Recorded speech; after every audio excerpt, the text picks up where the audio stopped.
Hello and thank you. My name is John. I'm a doctoral student here at Oxford and I'm from the USA. My question has to do with persecution, specifically how former Muslims are sometimes killed if they have chosen to leave Islam, deciding that another religion is more true. For example, my girlfriend is Turkish and she lives in Turkey. She used to be Muslim, but decided to become a Christian after understanding Jesus in a new way, as God made flesh. She has had fears in the past that she may be harmed or even killed for her decision. In light of the recent attention to this matter in Pakistan with Miss Bibi and the blasphemy laws, my question is this: what are you doing, or what do you plan to do, to educate Muslims that if someone chooses to leave Islam, that person should not be killed? Well, asked a very important question. And he said that what if a person who's practicing Islamic faith changes to any other faith? Is it required that he should be killed? And all these articles that came about me, a preacher of hate, one of the point was that Dr. Zakir prescribes death penalty for those Muslims who leave their faith and they profess any other faith. Again, these reports were out of context. They took up a portion of my speech where I said that many scholars say that a Muslim who leaves this faith and professes any other religion, death penalty is the punishment. But I went on to further say that death penalty is not a standard punishment for any Muslim who leaves this faith and professes any other religion. I gave the example that one during the time of the Prophet Muhammad, peace be upon him, there was a Muslim who converted to another faith and had done some wrong deeds for which the Prophet had told they should be put to death. But later on, when Hazrat Usman, may Allah be pleased with him, he approached the Prophet and said that the man should be forgiven, the Prophet pardoned him.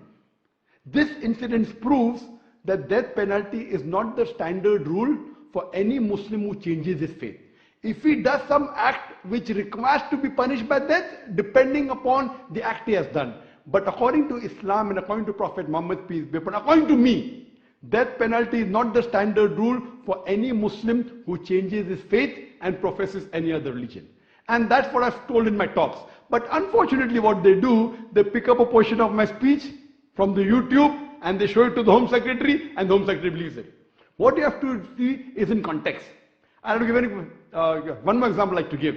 That the moment I was banned in UK, I was supposed to travel to Toronto, Canada.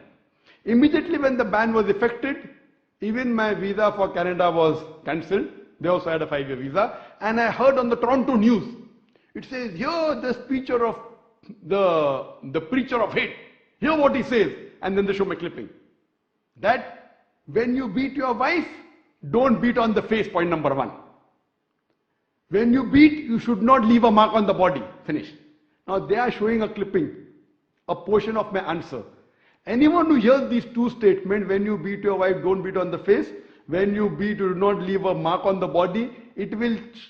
A person will think that Zakir is showing how to beat your wife without leaving a mark. It was a portion of my answer when a non-Muslim asked the question that doesn't the Quran say that you should beat your wife? And I said the Quran says in Surah Nisa, chapter number 4, verse number 34. It says that when your wife is disloyal to you, first you admonish her. Point number 1. Admonish her first. Then you stop talking to her. Then stop sharing her bed. Then you can beat her lightly. The Arabic word is daraba.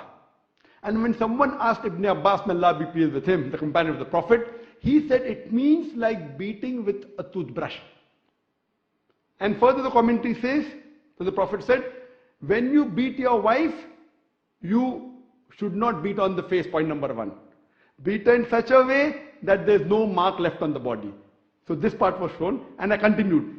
Islam and Quran never suggest wife bashing. It means you should beat with the toothbrush lightly. In modern terminology, I said beating with a handkerchief.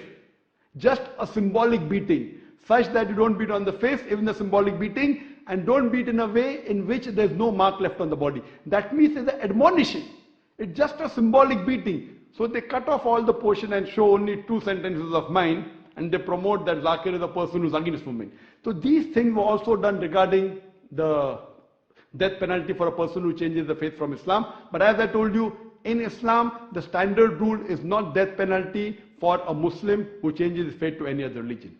Hope that answers the question.